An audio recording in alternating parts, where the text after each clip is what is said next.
ভেতরে এখন ঢুকছি, কারণ ঢুকছি বলে আমি খুব আস্তে কথা বলছি। সো এবার কিন্তু আমি আপনাদের প্রতিমাটা দেখাবো কেমন হয়েছে। সো এই প্রতিমাটা কিন্তু খুব সুন্দর হয়েছে, ওয়াও। সো আপনারা দেখতেই পাচ্ছেন, কমেন্ট করে জানাবেন কেমন হয়েছে। এটা বারাসাতের কালীঠাকুরের প্রতিমা। এই মেলার ভেতর ঢুকেছি, মেলায় আবার বেশি ঘুরবো না, আমরা বেরিয়ে যাবো এখান থেকে। এইটাই মেলার ভেতরে আমরা ঢুকেছি, কিছু কিনবো না, কিছু ইয়ে করবো না, আমরা বেরিয়ে যাবো। নেক্সট প্রতিমায় দেখানো হচ্ছে। আমরা কিন্তু এখন নেক্সট প্যান্ডেলে যাচ্ছি, আপনারা এই আওয়াজগুলো ইগনোর করুন। এটা হলো আমাদের নেক্সট প্যান্ডেল।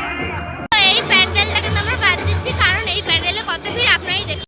এত লাইন দিয়ে আমি অন্তত দেখবো না। সো চলুন অন্য প্যান্ডেল দেখানো যাক।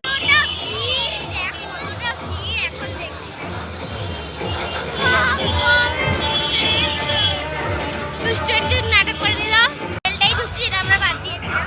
দেখুন কতটা সুন্দর প্যান্ডেলটা, শেষ হয়ে গেল এটা ভিড় এখানে, আপনারা দেখে নিন।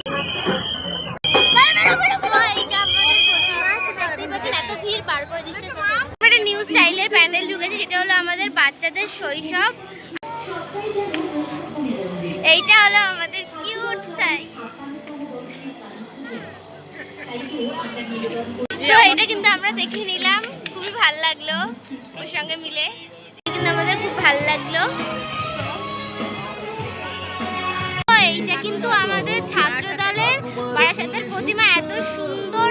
ওই টম এন্ড জেরিটা খুবই ভালো ক্রিকেট নিয়ে করলো, আমরা ফটো তুললাম। আর এটা হলো প্রতিমাটা